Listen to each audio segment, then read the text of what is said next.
Welcome you all to this 59th session of the weekly huddle.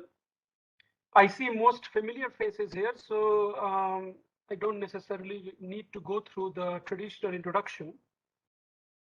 Today's topic was suggested to me by one of our attendees, and I thank him for that. Dr. Shrikar Miryala, I hope I'm saying your name correct, and I hope you will be able to share your thoughts about today's case as well. So today's case is based upon pre-operative cardiac risk stratification, which I'm sure each one of us have done not once but multiple times. We actually did this case discussion very early on in our huddle discussion. I believe this topic was covered in our third or fourth session of the weekly huddle. Unfortunately, we started recording the sessions only from session 9 onwards, so I don't have those recordings to share it with you guys. And there also it was very well received because of the relevance, because it is so common to each one of us. And the science is still not very clear out there, and still there is a lot of apprehension. That is why I don't think even this 1 hour will make things very clear, but we'll try to put whatever our thoughts are and maybe take home a certain key points. So this case I saw last month. She is a 64-year-old female. She came to my OPD for a pre-operative risk stratification, just like what normally people do. And she was to undergo a unilateral knee replacement. She had bilateral knee osteoarthritis, but surgeons suggested that let us replace one knee first, and then if needed, we'll go for the second replacement, or she may actually do okay. She has a history of hypertension for about 7-8 years, and she's taking telmisartan 40 milligrams daily, and her blood pressure almost always is reasonably controlled. She never had issues with hypertension, and she does not have any other comorbidities. She does not have any risk factors per se for coronary artery disease, except if we consider hypertension as a risk factor, although that risk factor is also questionable. Her functional status at home is very limited because of this knee problem. She is not able to walk around. She's able to take care of her own activities of daily living, but other than that, she is not able to participate much. She lives in a 2-floor house and she does not climb up because of her knee problem, leading to limitations of going upstairs. She does not have any overt cardiac symptoms. She does not complain of chest pain or breathing problem or any other symptoms at her routine physical activity, whatever she's doing. Her cardiac physical examination is unremarkable. Now, the way it goes in our hospital, and I'm sure each one of you have a different way of practicing. In our hospital, whenever a surgeon recommends a cardiac risk stratification for a patient, we do a so-called surgical profile, which has got some basic investigation. So by the time patient comes to us, they already have a set of investigations with them. And those include routine blood investigations, ECG, chest X-ray, and an echocardiogram, along with stuff for surgery, like your coagulation parameters, vitals, and all those things. So by the time patients come to us, they already have an ECG, chest X-ray, and an echocardiogram that goes for every patient. So she came to me with all of those screening investigations, and pretty much they were normal. Her ECG was fine, chest X-ray was okay, and echocardiogram was perfectly normal. There was no obvious left ventricular hypertrophy or anything like that. So now she is sitting in my OPD, and I have to kind of give her so-called cardiac risk stratification. As far as functional status is concerned, she does not pass that metabolic equivalent 6 or 8 or whatever we take as our threshold for a physical activity. She obviously will have to undergo general anesthesia for this surgery, which is going to last approximately 2 hours or so.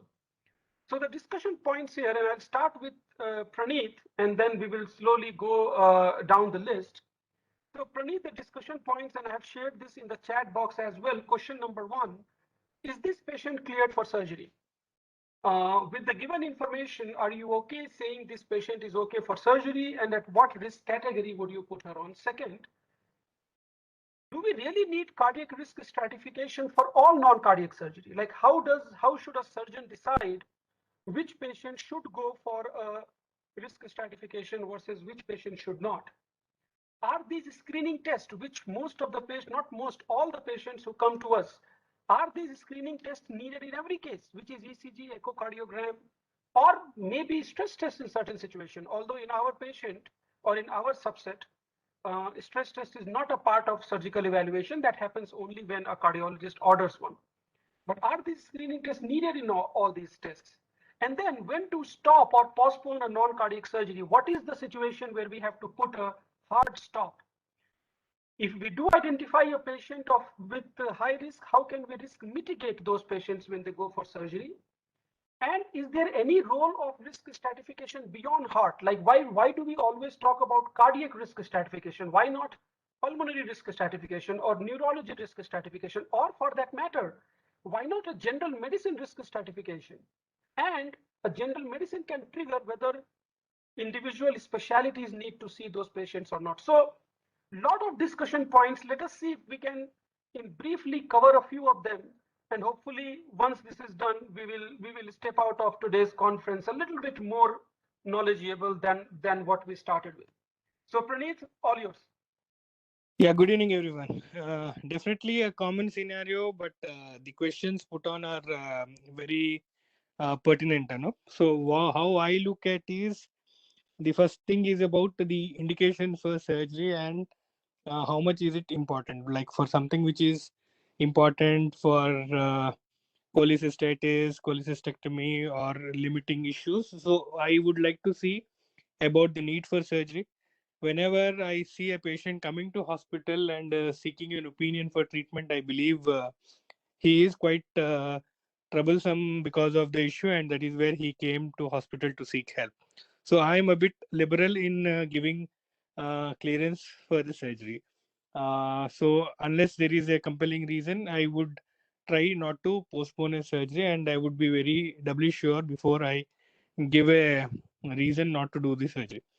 Having said that, the question on what are all the investigation that we need to do to give the clearance, and are they really necessary?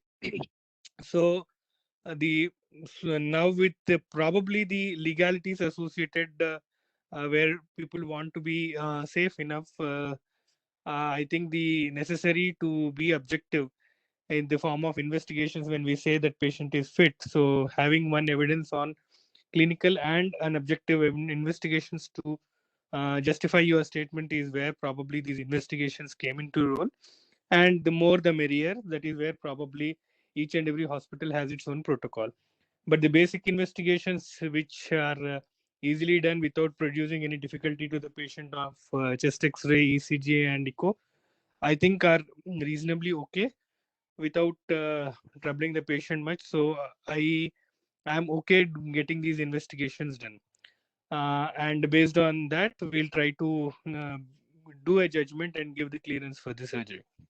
Now the question of stress testing, I per se am not a fan of stress testing because I am scared of precipitating any ischemia in these patients, and the settings where these things are done are usually not well monitored or well equipped to handle a catastrophe in case it arises.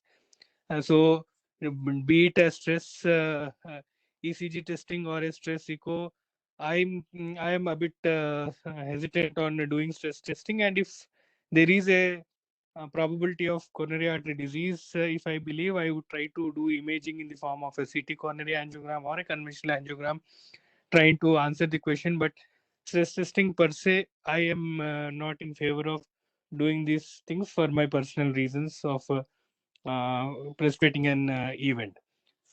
Regarding the other involvement of uh, or when is a situation where you deny is when the patient has risk factors of CAD, or he has symptoms suggestive of coronary artery disease like any exertional angina or dyspnea, or clinically if he has any findings suggestive of any heart failure like pedal edema, elevated JVP, etc.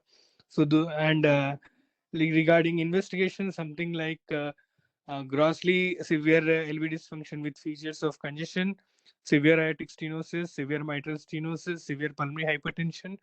These are the situations where I would probably prohibit them from going for surgery unless it is a very important surgery where the risk benefit analysis favors the benefit of surgery compared to the risks associated. But these are few situations where I would not allow the patients to go for surgery. Regarding other situations, so what I believe is even few of the investigations they need to be taking a clearance, not only surgery. For example, doing a contrast CT scan or an ultrasound abdomen, where most of the patients for ultrasound abdomen, where patients are asked to drink a lot of water, which those heart failure patients end up having a decompensated heart failure. And even similarly, when doing a contrast imaging, where the patients are given close to 100 ml of contrast, that equally can lead to fluid imbalance and again precipitating heart failure. I believe these are also some of the investigation which probably may sometimes deserve, but I think it will become too much as well. But I think these also sometimes for select patients deserve a clearance from a cardiologist, or a cardiologist himself should alert the radiologist or someone to take care. Regarding other physicians like pulmonologist or clearance, depending on the clinical situation, I think does make sense to involve these physicians. But again, it should not come as an hindrance where surgery itself becomes difficult and there are too many hurdles to cross, and the whole challenge of doing the surgery becomes difficult. So there is a thought process on my, and if you ask me for opinion of this patient, I would clear this patient with mild to moderate risk of cardiac events, and I would have cleared this patient for surgery. Audience. Okay, so I have few questions to you, Praneeth. Number one, as a general, and I Yeah. know it's not a very scientific question to ask, Hmm. but as a general, do you think we are overdoing uh, cardiac risk assessment, or you think we are not doing enough? As a or you think we are selecting the wrong patients? Slightly overdoing the investigations. Investigations, you think we are overdoing. How about cardiology opinion before every surgery? Is it something that we are overdoing, underdoing, or not? Overdoing. Right? Overdoing. You think we are overdoing as a Yeah, general? I think we are overdoing. Now, in this particular patient or in similar patients whom you don't have a good functional assessment risk, Hmm. based upon their background risk factor, you would be okay sending those patients to surgery, right? That is what I'm reading.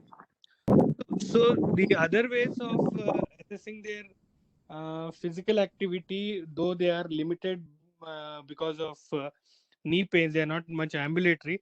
I try to look at their overall other activities or functional classification, like are they able to bath themselves? They are able to do a head bath, which is kind of a moderate intensity exercise. They're able to dress themselves, walk around, or kind of stroll around. So a rough assessment of other activities which they can do, and try to make a rough guess of their function status, and based on that, with whatever available information that you could gather as much as you can, you make a rough call and give them the clearance. Perfect. Thank you. Okay, let me ask opinion from other attendees here. Let me see. Dr. Praveen, if you can hear me, could you please unmute yourself? I hope you got the clinical case that we are discussing. Could you please share your opinion about what would you do with this case? Dr. Praveen?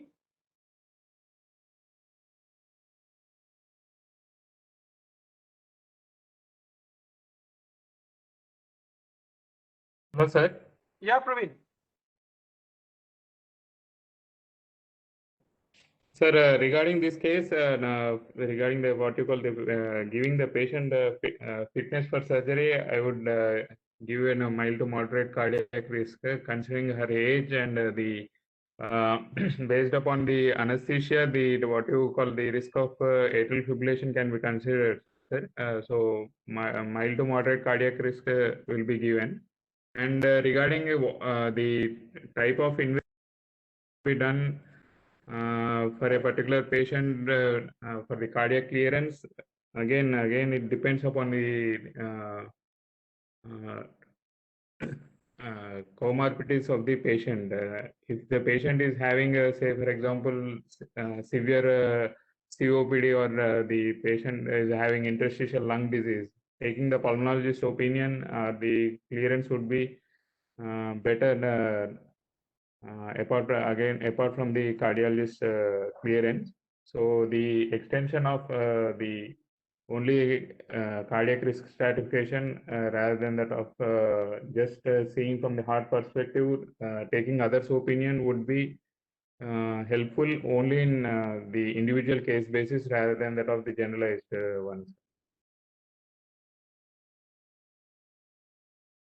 Okay. Regarding Thank you, the Praveen. screening test, I would agree with Dr. Praneeth sir that ECG echo would be helpful, the chest X-ray, because those are the generalized tests which what you call will give an overview idea of what's happening based upon the abnormalities and the type of surgery that is being done. We can order for the further tests.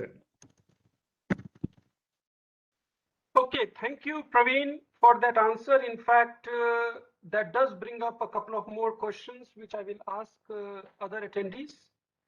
My apologies for being a little bit stricter in this. I'm just trying to play devil's advocate here. When cardiologists or physicians, when they don't write, when they themselves cannot commit to the grading, then that gives a very poor impression to others. Like when we write mild to moderate regurgitation or mild to moderate stenosis.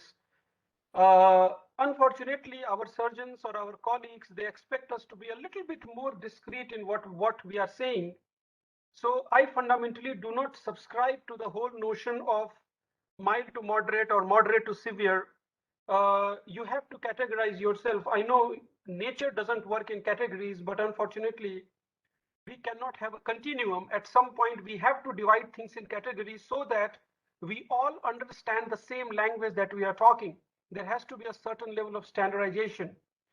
It's for a reason that, at 18 years you become adult, not that at 18 something magical happens, but we have to categorize. So at some point, I think we have to commit to ourselves that whenever these kind of patients or anything come across, we write either mild, or we write or moderate, or we write severe, or we write indeterminate, but we should refrain ourselves from giving a little bit of leeway in terms of mild to moderate or moderate to severe, both in clinical as well as when we are reporting echo as well, to say mild to moderate regurgitation, whatnot. That is just my impression. And apologies for being a little bit more stricter in this regard, because it has got implication. It has got implication in the way that it doesn't show that we are confident of what we are saying. And second, many of the time that does not translate into the same language that we are talking. A low risk is low risk across, but a low to moderate risk, God knows what we are talking about now. So anyway, one important point, Praveen, that you brought up is patients who have got COPD and whatnot, they should get pulmonology opinion and all this. The problem is, and I'm not putting surgeons on a bad fence here. The problem is many of the times surgeons don't take that part of the history. A patient comes in with knee pain, they would go and meet the surgeon. The surgeon will simply just write clearance. And the only doctor the patient meets is a cardiologist. The other doctor the patient meets is the anesthesiologist who does the preoperative evaluation. So one option is that the anesthesia doctor becomes a gatekeeper to take all the history and write appropriate clearances. That is one way of doing it. Or secondly, if cardiologist becomes that gatekeeper, where cardiologist becomes when cardiologist does that, what I'm thinking is, why to even involve all this? Why not have a general physician a gatekeeper and let that general physician do whatever is required, provided they feel comfortable in making such calls. So anyway, let me take few more opinion here. Dr. Srinivas Raju, sir, I hope you can hear me. If you could unmute yourself and share your thought about this case, what would you do? Would you clear this patient, or would you do more investigation? And to answer some of the questions that I brought up. Yes, Dr. Anup, I think Dr. Praneeth has extensively brought about all issues regarding pre-op management in general, but in particular to this case, this patient is a hypertensive and going for a TKR. if it was a bilateral TKR, definitely I would want the doctor to stage it because the patient is obese and there are chances of patient having DVT and pulmonary embolism if she is an extremely obese kind of person, where post-op, if they are not ambulated well, there is a chance for DVT. So I would like to do a stage TKR. And if the history or the examination is anyway suggesting that the patient has a coexistent possible coronary artery disease, I will do an imaging. Probably if the patient is obese, having a good view of the echo or DSC would not be that possible because there can be obesity which interferes with the proper viewing during the DSC. So if the history is forthcoming, I would go ahead and do a coronary angiogram and then only clear the patient if the surgeon is insisting for a bilateral TKR. Otherwise, if I'm convinced that it is only no risk factors, history is all negative, then if it is just a unilateral TKR, I would go ahead and give the clearance. Perfect. Thank you so much, sir. Let me get some other opinion. Dr. Shankar is here. Dr. Shankar, what do you think? You think cardiologists should be giving preoperative evaluation, or you think general physician should be the gatekeeper of this and require and call for cardiology as and when needed? What do you think? Good evening to all.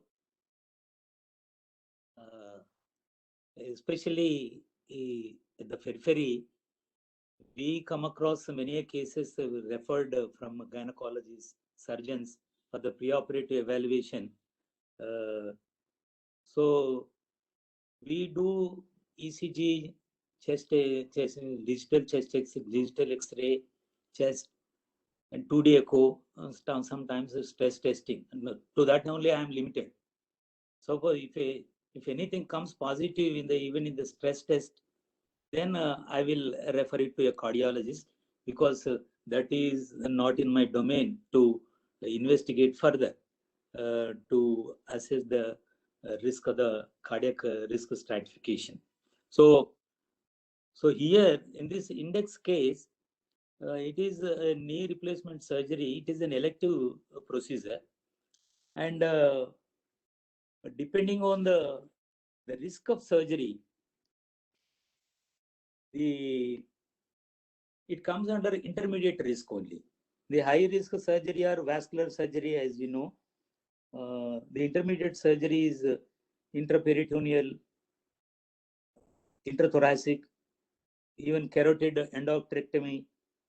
The orthopedic surgery comes under intermediate risk only. The low risk are the endoscopic procedures, superficial biopsy, cataract surgery, even breast surgery also comes under low risk category. So having known that the surgical risk, it is the intermediate risk, and there are predictors also there. The clinical predictors also there, where there is increased perioperative cardiovascular risk will be there. So the major predictors, the intermediate predictors, and the minor predictors. So here she comes under, as everybody knows, that major predictors are history of coronary artery disease, arrhythmias, valvular heart disease, congenital heart disease, so on. So she has got even only hypertension, and that is also under control. So if it is uncontrolled hypertension, then only it comes under minor predictors. So here there are no, as such, there are no coronary, there are no risk factors. Clinically, there are no risk factors for this patient. But according to the Lee's criteria, the cardiac revised cardiac index is there, revised cardiac risk index. So there, the 6 parameters will be there. There, we'll investigate further. So if there is a high risk of surgery is there, high risk surgery, a history of ischemic heart disease, congestive heart failure, cerebrovascular disease. Then if the serum creatinine, chronic kidney disease, the serum creatinine is more than 2 milligrams per deciliter, and if the patient is a diabetic on insulin treatment, so or perioperatively if the patient is put on insulin, these are all the risk factors. So depending on the risk factors, we'll categorize them into very low, low, and intermediate and high risk. So here, since there are no these 6 revised cardiac risk index, so patient comes under very low risk or low risk. So having known that it is an intermediate risk surgical patient and low risk category for the cardiac risk and a minor predictor, only presence of hypertension is there. So I firmly believe that there is no further testing is necessary. We need not to go further. ECG to 2D echo is sufficient enough. We need not go for stress testing either. And as already she is physically disabled. Only thing we can go for only pharmacological stress testing only, either dobutamine stress or stress thallium or nuclear cardiology or system EBS. Here she doesn't require any further testing. She can directly proceed to operating room for the surgery. And only one thing I want to add, since we lack expertise opinion from the cardiologists in our peripheral areas, we roughly estimate their metabolic equivalents, the estimated energy requirements for various activities. We roughly estimate, for example, the patient takes care of herself, eat, dress, and using the toilet, and that requires only one metabolic equivalent. So likewise, if the patient runs for a short distance or washing dishes, that requires 4 meds. If the patient participate in some strenuous sports like swimming, single tennis, football, basketball, or skiing, so that requires more than 10 meds. So roughly we estimate the metabolic equivalence of the patient's functional capacity by this readily available chart. And we say that if the patient more than 4 to 10 meds, then there is no further testing necessary, and she can go for surgery. This is my approach regarding this index case.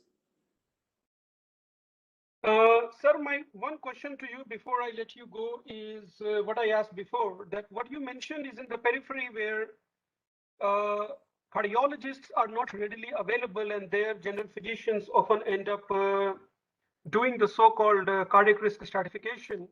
But how about centers like us? How about tertiary centers? You think there also cardiologists should be the one doing risk stratification, or you think general physicians are better suited for risk stratification?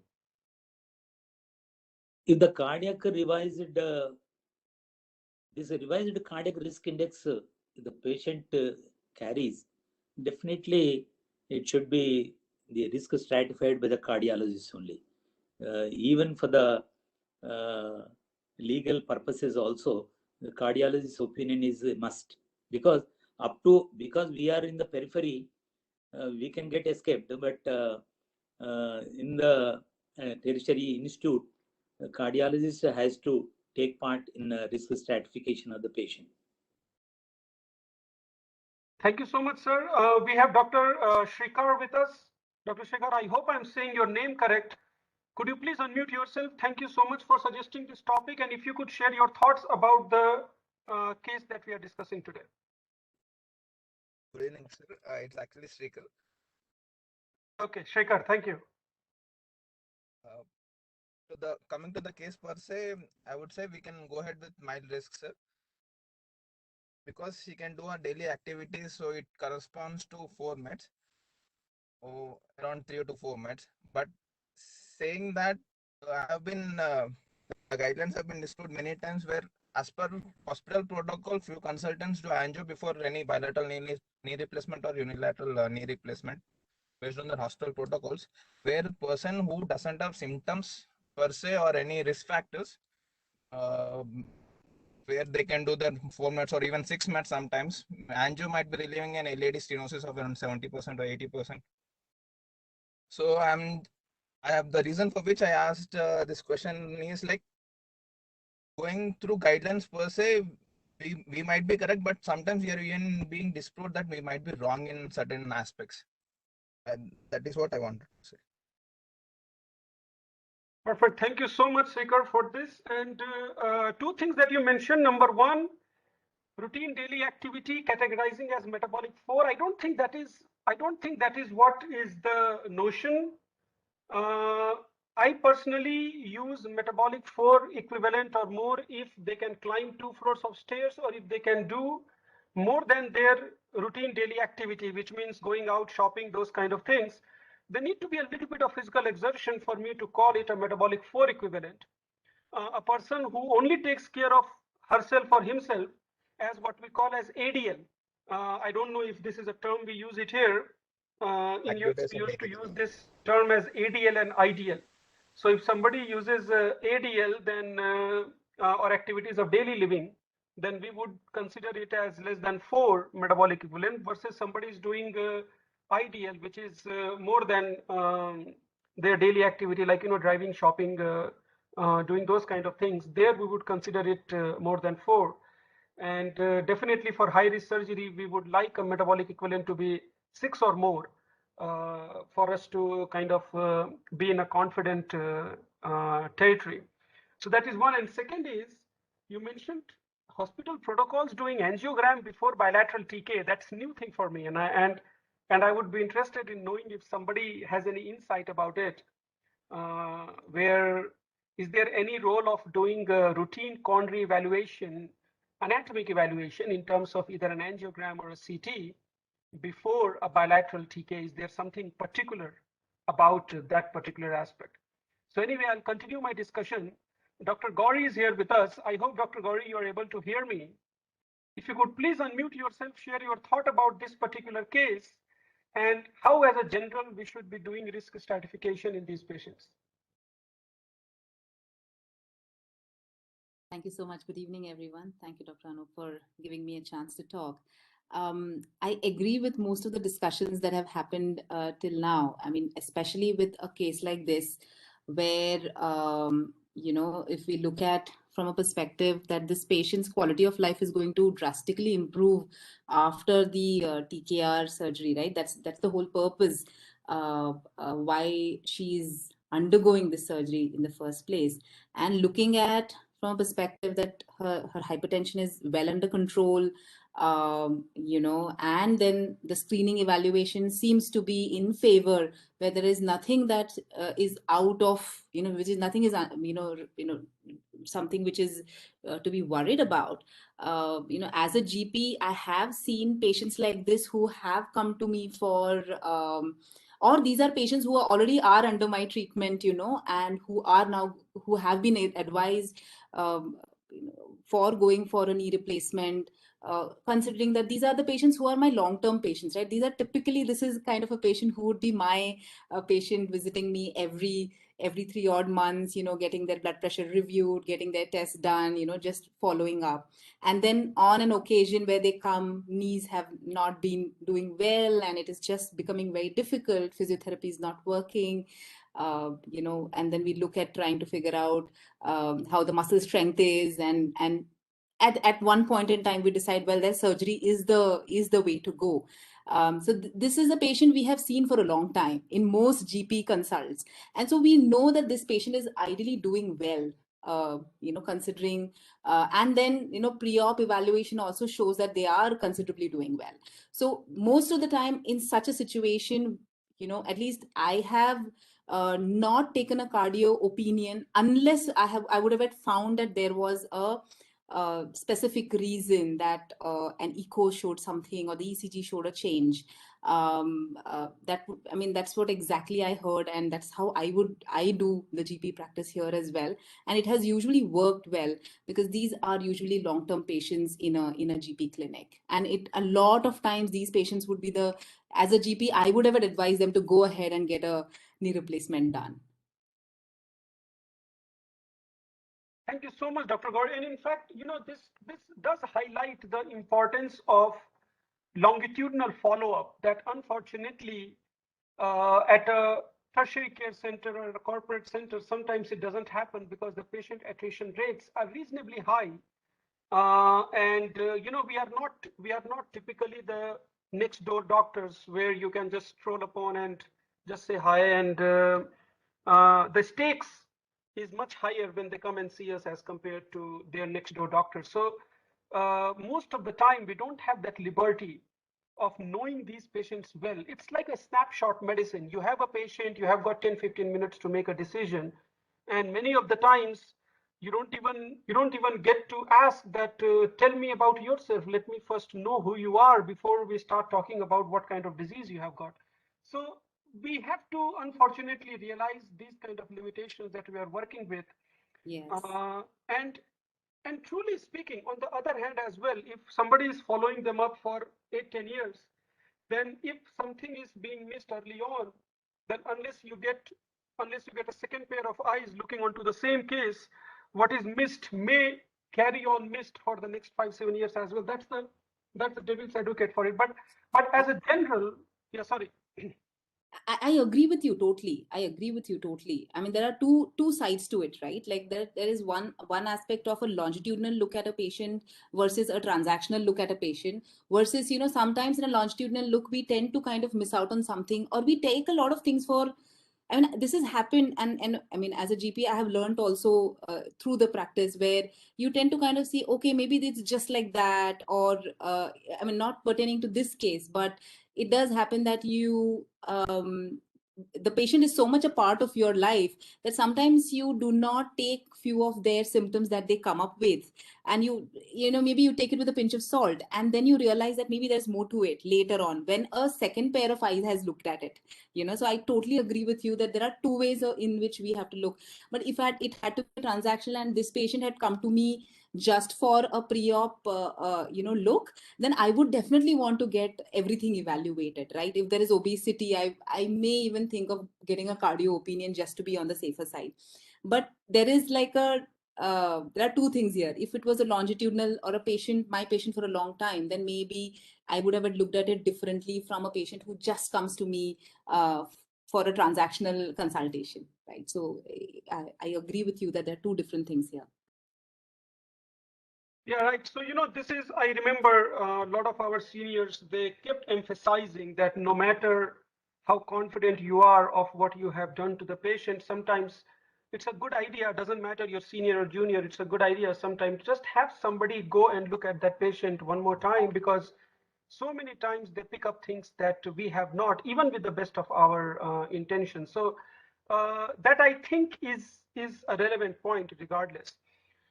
Anyway, so let us keep going with the pre-op stratification about this particular patient. I'm going to take pause for about 3-4 minutes, and if anybody has got any thoughts or questions or comments, either you can chat or raise your hand or unmute yourself, while I am going to give you a 2-3 minutes monologue about my thoughts on this whole business of pre-op risk stratification. So, working in the US during my training, we started frowning upon this pre-op risk stratification for cardiology a lot. Insurance companies would less and less reimburse for this particular aspect of medicine. And the reason why they would, and as a lot of you know, in US, if insurance does not reimburse, it doesn't happen because patients don't pay for it. And there is no other way for you to get these investigations or evaluations done. And the reason why that was happening is because more and more data came out to say that while we do the pre-op risk stratification, we are not able to change the clinical outcome of a patient. We are not able to make patients safer while undergoing surgery by doing a routine assessment. In fact, a lot of data came from the Veteran Affairs or VA hospital series where they took the highest risk surgery patient. And as we all know, one of the highest risk surgery for non-cardiac is vascular surgery.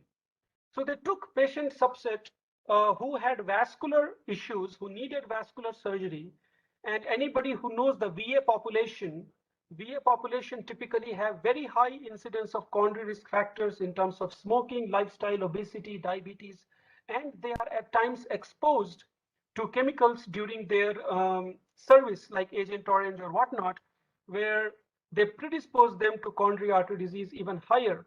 So they took the highest risk subset patient for the highest risk surgery possible. And there they did study of what happens when you do a risk stratification to those patients. And there also, they could not make a difference. Even if you do a metabolic risk assessment, or even if you do a stress test based or coronary anatomy based or whatnot, they were able to risk stratify the patient, but they were not able to risk mitigate the patients. They were not able to reduce their risk or modify their risk in any form. And what they also found out is a lot of these patients who don't fall into the highest risk strata, there even the preoperative risk classification itself is very flawed in terms of we really don't know if we are labeling a patient as low risk versus intermediate risk, whether they actually fall into low risk versus intermediate risk. So more and more of these, they started becoming automatic as compared to actually a doctor looking into and saying so. Until and unless they have a red alert finding, the system will not trigger them to go and meet a cardiologist. So patients like these, the one that I shared today, this patient in the US will not even trigger a cardiology visit because this patient will not fit into that high risk strata to go for cardiac risk stratification.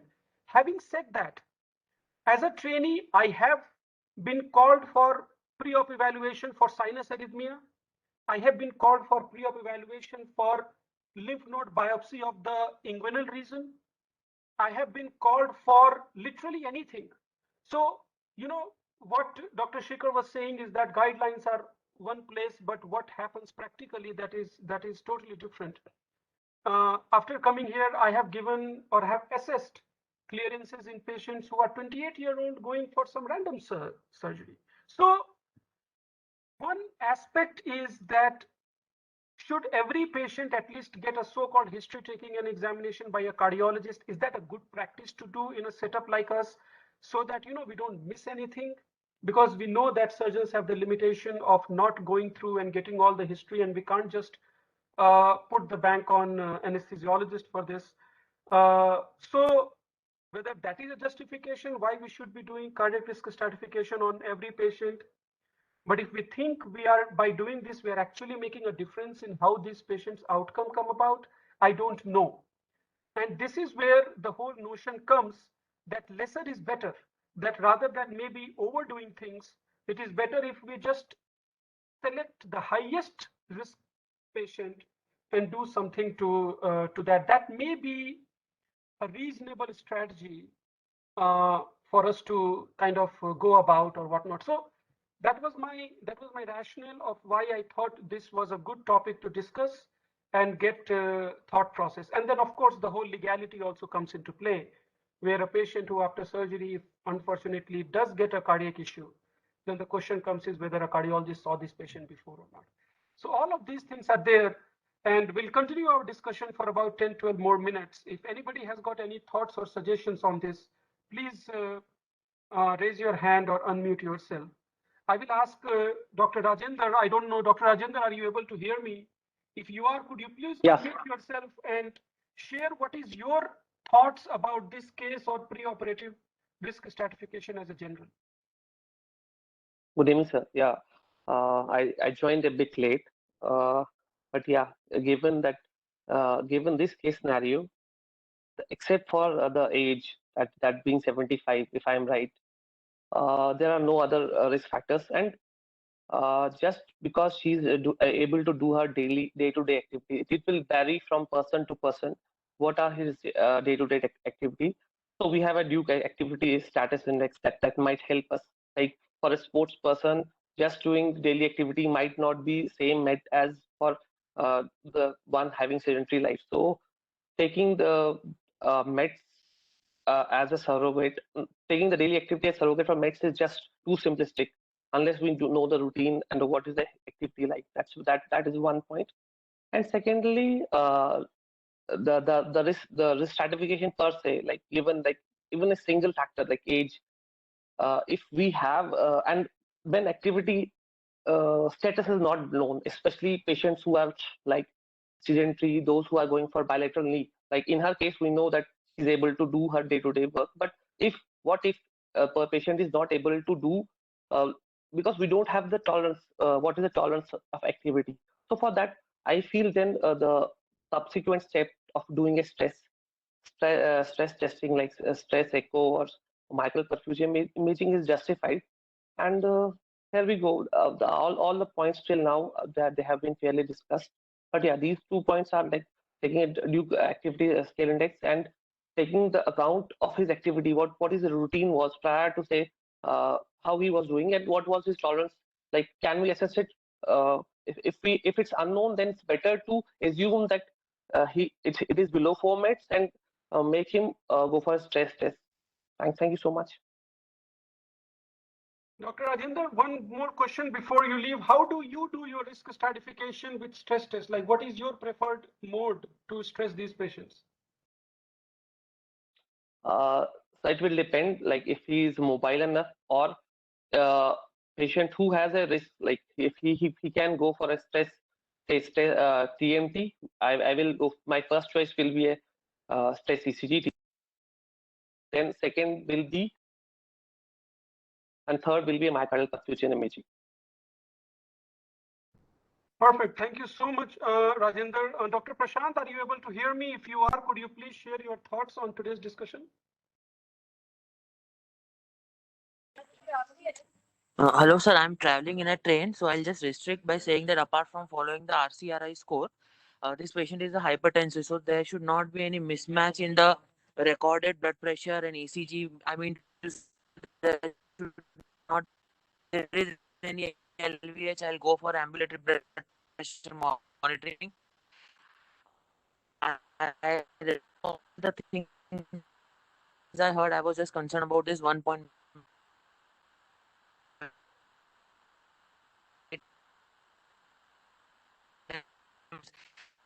We consider that the pressure normal and everything is low for every and control pressure, and if it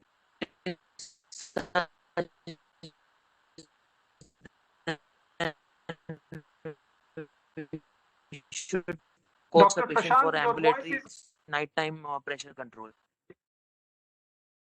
Dr. Prashant, your voice was breaking, but we got your idea of making sure the blood pressure is nicely controlled with ambulatory blood pressure recording and particularly nighttime blood pressure recording. That is I thought you wanted to say. So we got that idea right, that whenever we label a patient to say they are well controlled, we need to better make sure they're actually well controlled.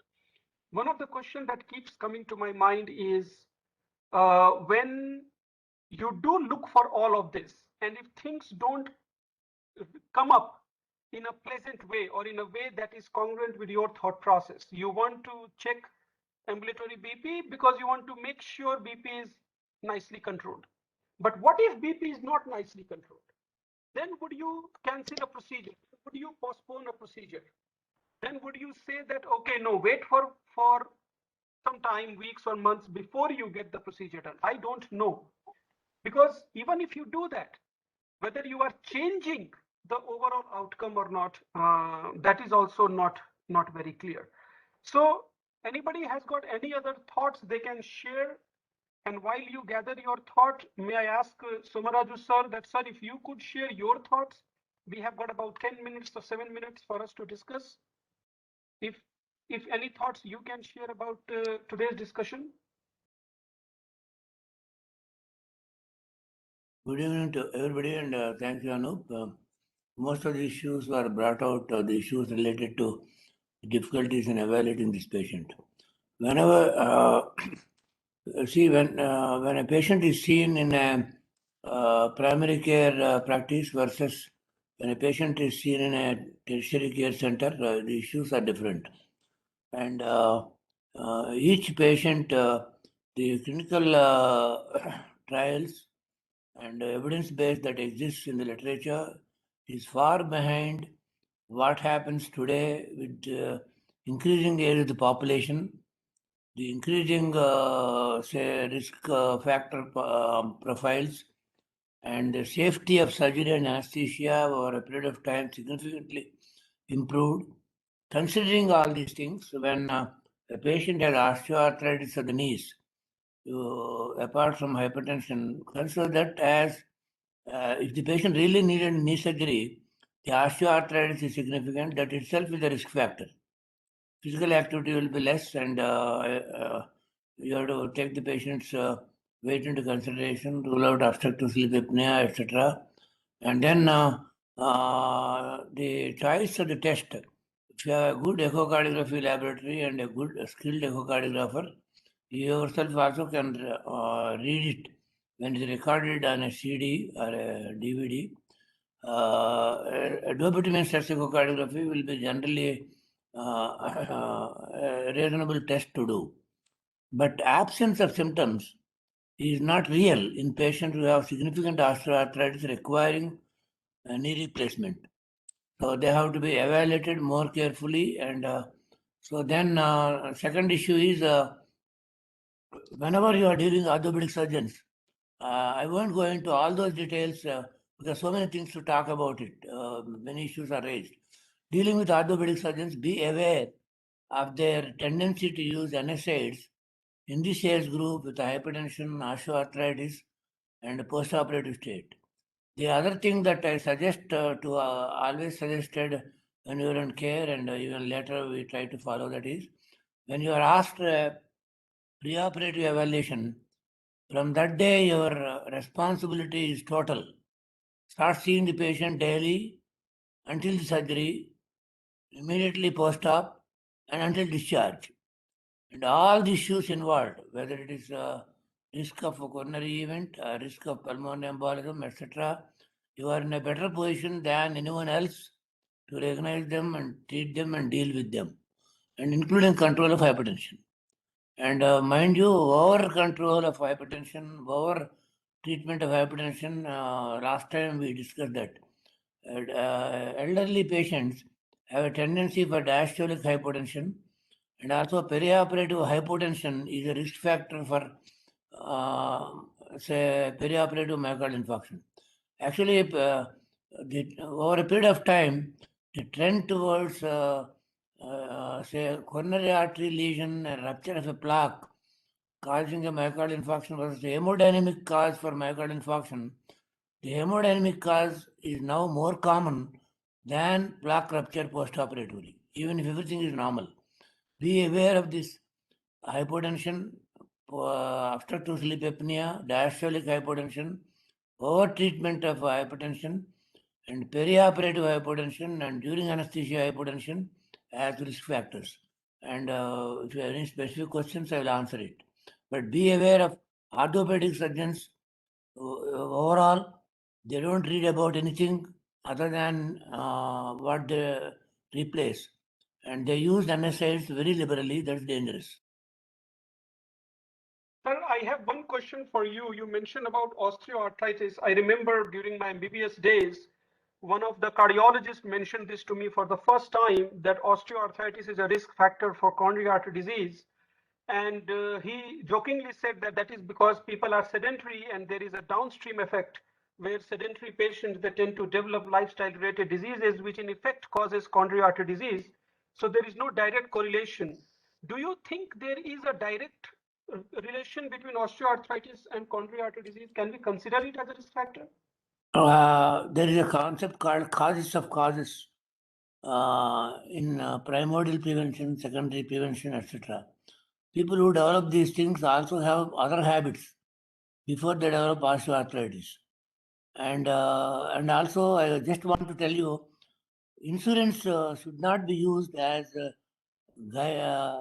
decision makers.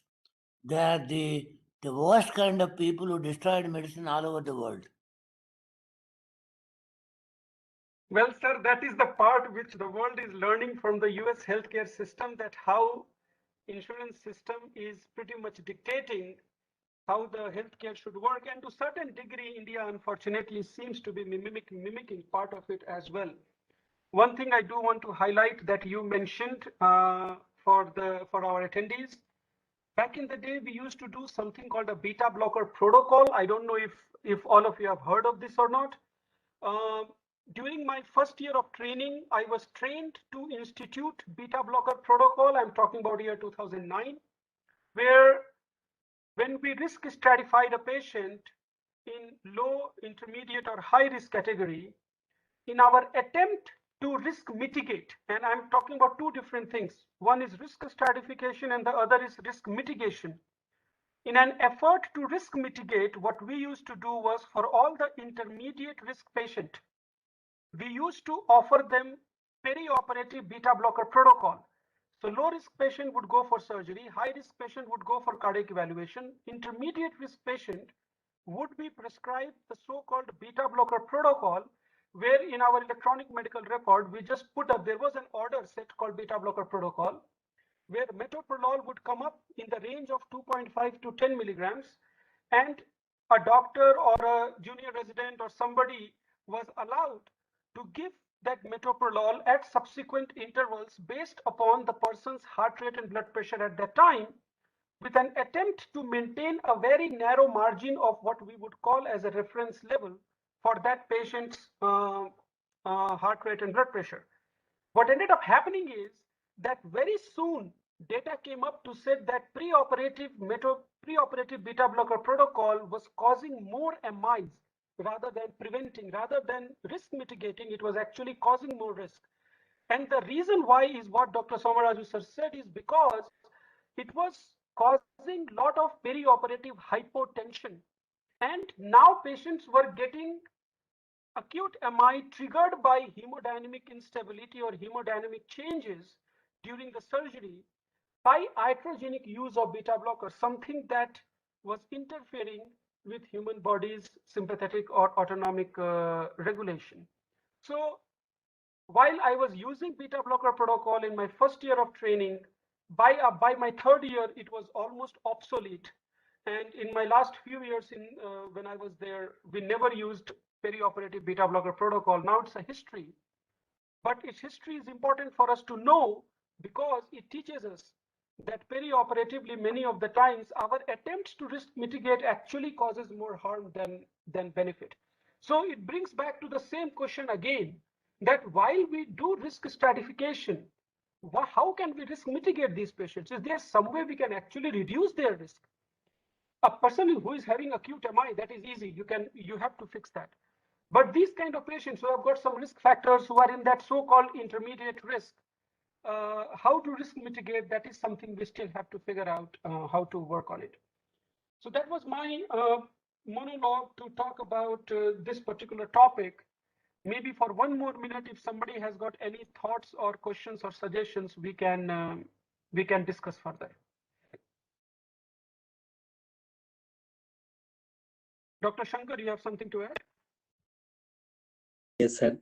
The same thing you have addressed, because sometimes we may get embarrassed when the patient complains of anginal pain, the HS troponin elevation, and ECG changes perioperatively, suggestive of myocardial ischemia or infarction. Then how do you proceed? How do you tackle such a program? Did you come across such an embarrassing situation even after proper evaluation of the patient? Sometimes we may miss, even after proper evaluation also, sometimes we may get cases complaining of this angina and all. How do you proceed in this case? Did you come across such a embarrassing situation in your practice? Any of Dr. Somaraju, sir? I'll answer it. Yes, sir. Please. You are better suited for this. Yes. There is enough evidence in the literature. We also had the similar embarrassing experiences in our long careers. where even when somebody incidentally had an angiogram and interpreted as a very mild coronary artery disease, develops myocardial infarction postoperatively. So this does happen. And again, the cause of myocardial infarction is not significant obstruction to coronaries. The reasons are multiple. One is hemodynamic, the other is the rupture of a plaque, and instability of the plaque is not predictable by the severity of lesion sometimes. It is the multiple risk factors which play a role and multiple factors. I agree with you, this can happen.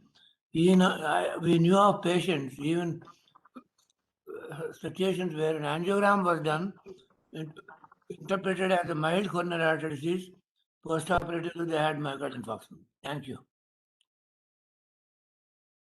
Yes, sir. And Shankar, sir, I would say that, I mean, I may go out to the level of saying that I don't consider this as embarrassing situations, because I tell people that, I don't clear patients for surgery. I risk stratify them to tell them at what risk they are. And I don't think any one of us has ever risk stratified somebody as saying you don't have any risk for surgery, because that does not exist. When we talk about low perioperative cardiac risk, we are talking about a perioperative cardiac event of 1% or less. That doesn't mean 0%. And we have had our share of those patients whom we did say that you are low risk and they ended up having a cardiac problem. In fact, in 30 seconds, I'll share you one clinical experience where a surgeon sent me a patient for toe surgery. And I said that the patient is low risk for surgery. That patient was admitted 1 day before the designated surgery with acute MI. So we were not even, there was a way I could say that, the patient didn't even undergo surgery. My risk stratification was for surgery. But these things are going to happen. There is going to be a baseline risk to every person that we just cannot risk mitigate or predict. That is just not possible. So 1% or less patients will have event rate. Even a normal TMT or normal angiogram has got an event rate. It's never zero. And if we see enough of these patients, we will have our share of these situations where we think patients will be okay, but they end up having problem. So I don't consider them as embarrassing situation. I think this is just a part and parcel of what we do. One more thing, sir. Yes, Shankar. In continuation of this preoperative evaluation of non-cardiac surgery, we in the periphery, we come across many patients who underwent PCI or CABG. If they are posted for surgery, then the problem comes with the dual antiplatelet agents or antiplatelet agents. So some other time we'll discuss that also, sir. Non-cardiac surgery in patients with previous coronary revascularization, CAB, CABG or PCI. Definitely, sir. Thank you for that suggestion. We will discuss about preoperative risk stratification, role of dual antiplatelet, when to stop in one of the sessions. I think that's a very good topic to discuss. Dr. Srinivas Raju, you had something to add? Yes, Dr. Anup, one situation like for pre-op risk stratification, even though the patient doesn't have any symptoms, like for a pre-transplant workup, like a renal transplant or a liver transplant, certainly a coronary angiogram probably we would do, even though patient doesn't have any symptoms. Right. So, this is my impression. I don't know what people feel. For renal transplant, and I talk about only renal transplant, no other organ, only for renal transplant, I am far more willing to do preoperative angiogram, only because I want to minimize their need for contrast exposure once they get a new kidney. Now, whether doing a preoperative angiogram actually reduces that risk or not, I don't know. But I am a little bit more liberal doing angiogram or any contrast study in those patients who are going for kidney replacement, not for any other organ replacement, because the contrast, I want to avoid a situation of CIN. later on in those patients. That is just my impression. Yeah, the reason being like these patients, they could be CKD, they could be diabetic, and post transplant, they'll be receiving your steroids. If there's a pre existing coronary artery disease, it could exacerbate. So we would need to know the anatomy before we send them for surgery. Dr. Srinivas, Raju, and Anup, can I add something here? Yes, sir, please. It's an extremely important point Srinivas brought up. Patients with renal disease, CKD, have the highest risk of coronary artery disease. The incidence of coronary disease is so high in them, most of them die of coronary artery disease, not renal failure. Right, sir. I think those points are absolutely well valid. The whole question again comes down to this, that if we have patients, let us say, who are on dialysis, who are planning to go for renal transplant, and I'm talking about those patients who don't have overt cardiac symptoms. I'm not talking about those patients who would qualify for renal angiogram to begin with. The way I ended up practicing preoperative risk stratification is to see a patient as if you are seeing the patient like a routine clinic visit, as if there is no surgery involved, so that you make a decision based upon pure clinical presentation rather than their need to go for surgery. So that way you minimize anything. So coming back to this situation where you have patient who is going for renal transplant, and if those patients do not have an active clinical indication to undergo coronary angiogram, I'm just giving you a situation like this. We know that these patients have higher incidence of coronary artery disease. They don't have ischemic heart disease right now, that's for sure. Why? Because that we are predicting based upon the clinical presentation of this patient, ECG, echo, whatever. If we do an angiogram on this patient with the intention that if we find a problem, this problem can get worse with being on steroids or immunosuppression and whatnot. If we find a problem, fixing that problem, either in the form of a stent or a bypass surgery, fixing that problem, does that reduce future cardiac event? And that is a question that I don't think a lot of us have an answer to. Now, we do work with our best intention, thinking that if we fix that, hopefully the event rate is going to be lesser later on. Because the fact of getting a new kidney and steroid and immunosuppressant doesn't change whether we are putting a stent or bypass or whatnot, until and unless we deem that patient unfit for surgery, for transplant. Now that's a totally different subset altogether. But if we do something to intervene on a lesion in an otherwise asymptomatic patient, but at a high risk of coronary artery disease, they go for transplant. They again go through the same high risk medical therapy. Do we actually reduce their clinical event? And that is the dilemma that a lot of us face. It's the same dilemma as what we talk about doing stenting in an otherwise stable coronary artery disease patient, that we stent it, we make the lesion appear better, but whether that improves the clinical outcome or not, and that we don't know. So if anybody has got thoughts on that, I think that would be worth sharing for a minute or two more. And while you gather that, may I ask Praneeth to give his closing comments? We are already 8:12 on today's session. Yeah, no, an interesting thought process shared by all the attendees.